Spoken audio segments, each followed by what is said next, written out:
Shalom saudara-saudari yang terkasih, tema renungan kita Yesus nama di atas segala nama yang dibawakan oleh Pendeta Drison Ginting. Selamat pagi saudaraku, bersama kembali dalam renungan kita hari ini. Semoga kita dalam keadaan sehat-sehat saja.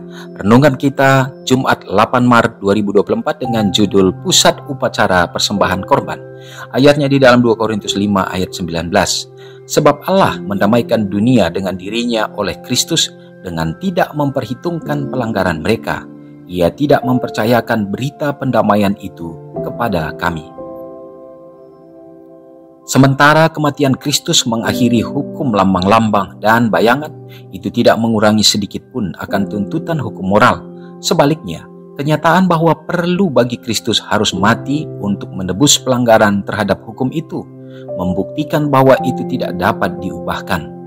Mereka yang menyatakan bahwa Kristus datang untuk mengubah hukum Allah dan membatalkan perjanjian lama, menyatakan bahwa zaman bangsa Yahudi itu adalah zaman kegelapan, dan menggambarkan agama orang Israel itu sebagai sesuatu yang terdiri dari sekedar bentuk upacara-upacara saja. Tetapi ini adalah salah satu kesalahan di seluruh halaman-halaman sejarah yang suci itu, di mana perlakuan Allah terhadap umatnya dicatat. Terdapat jejak yang amat jelas dari akulah aku itu.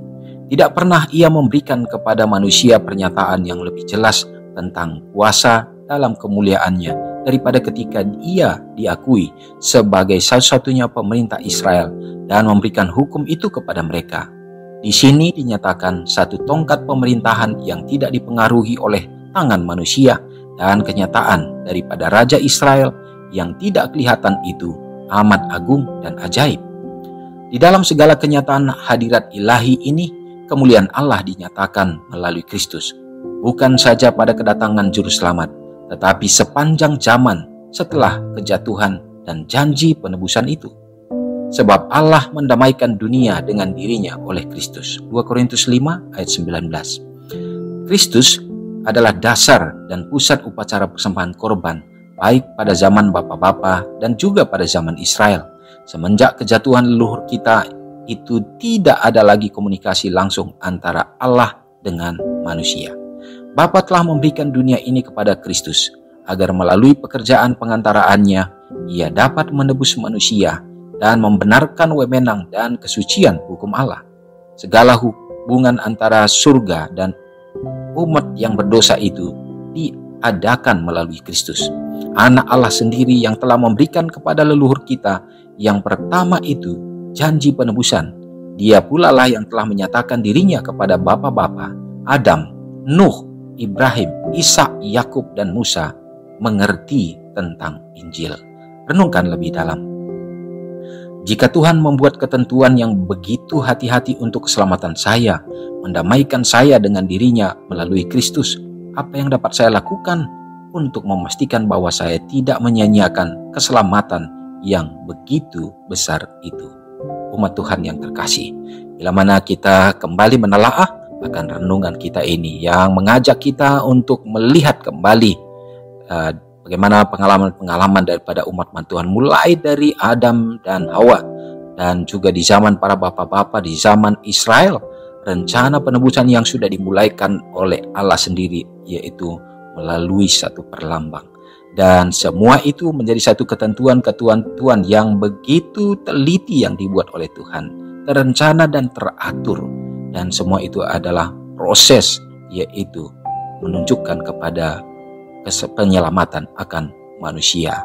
Oleh karena dosa sudah menghalangi kita, dan hubungan antara manusia dengan Allah tidak lagi secara langsung, tetapi harus lewat perantara. Dahulu melalui korban-korban bakaran, dan setelah Yesus menjadi korban sesungguhnya yang menjadi perwujudan daripada semua lambang-lambang, yaitu melalui korban tersebut. Dan saat itu maka kita diterima kembali dengan pengorbanan daripada darah Kristus, kematiannya. Dan bila mana kita mengikuti dan menerima akan teladan Kristus, dan kita mau untuk menuruti segenap perintah-perintahnya, maka kita akan dibenarkan kembali, diangkat kembali untuk menjadi anak-anaknya. Dan proses untuk kita akan mengikuti Kristus adalah proses untuk penyempurnaan iman kita. Jikalau begitu teliti, begitu terencana, dibuat oleh Tuhan dalam keteraturan yang luar biasa dalam penyelamatan kita, bagaimana respon kita terhadap keselamatan itu?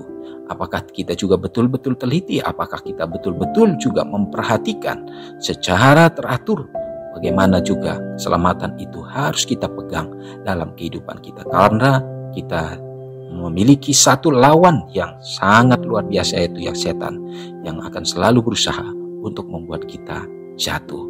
Biarlah kita mempertahankan iman kita sampai Yesus akan datang. Mari kita sama-sama berdoa. Bapa yang bertahta dalam kerajaan sorga, terima kasih ya Tuhan, oleh karena kasih karunia Tuhan yang luar biasa kami rasakan ya Tuhan. Melalui pekabaran firman Tuhan, kami dapat mengerti dan memahami ya Tuhan, bagaimana cinta kasih Tuhan menebus kami melalui korban Yesus Kristus. Dan terpujilah Engkau ya Bapa, biarlah kami disanggupkan untuk menerima dan mengikuti teladan Kristus dalam melakukan kehendak Allah, dalam menuruti hukum-hukum. Ya Tuhan, terima kasih, sempurnakanlah kami hari demi hari, supaya kami akan semakin hidup di dalam kebenaran Tuhan. Hari ini Tuhan, dimanapun kami berada, Tuhan tolong kami ya Bapa. Peganglah tangan kami, karena kami tahu bahwa jalan-jalan yang kami lewati begitu penuh dengan rintangan dan berbahaya. Dan bahkan kami hidup di akhir zaman ini, yang mana setan mengerahkan segenap kekuatan dan kuasa melalui penarikan-penarikan dunia ini untuk membuat kami Bapa jauh daripada merindukan akan keselamatan daripadamu. Tuhan, terima kasih. Berkatilah kami dimanapun kami berada. Berikanlah kekuatan, keselamatan, kesehatan bagi kami Tuhan dalam melakukan tugas tanggung jawab dan pelayanan kami masing-masing. Biarlah keberhasilan menjadi bagian kami, dan juga melalui berkat yang Tuhan curahkan, kami bersuka cita untuk dapat merasakannya. Memberkati anak-anak, orang-orang muda dalam pertumbuhan, dalam perkembangan, baik dalam keseimbangan secara fisik, mental, dan kerohanian mereka. Biarlah mereka juga akan bertumbuh jadi tiang-tiang bagi gereja Tuhan. Memberkati dalam meraih masa depan mereka yang membutuhkan pekerjaan, Tuhan akan tunjukkan yang terbaik.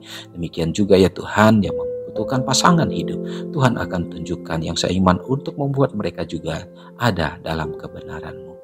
Bagi umat-umat Tuhan yang lemah iman, ya Bapa, teguhkan dan kuatkan mereka menghadapi berbagai tantangan di saat sekarang ini.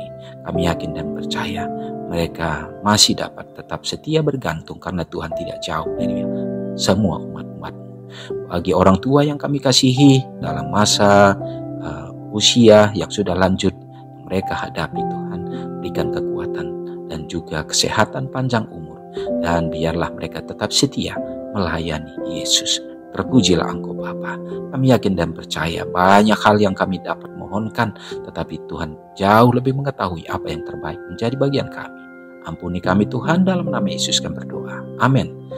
Selamat pagi, selamat beraktivitas. Tuhan Yesus memberkati. Ingatlah Matius 5 ayat 13-16. Biarlah kamu menjadi garam yang mengasinkan dan terang yang menyinari kehidupan orang lain. Jangan lupa subscribe, like, dan share ke seluruh dunia.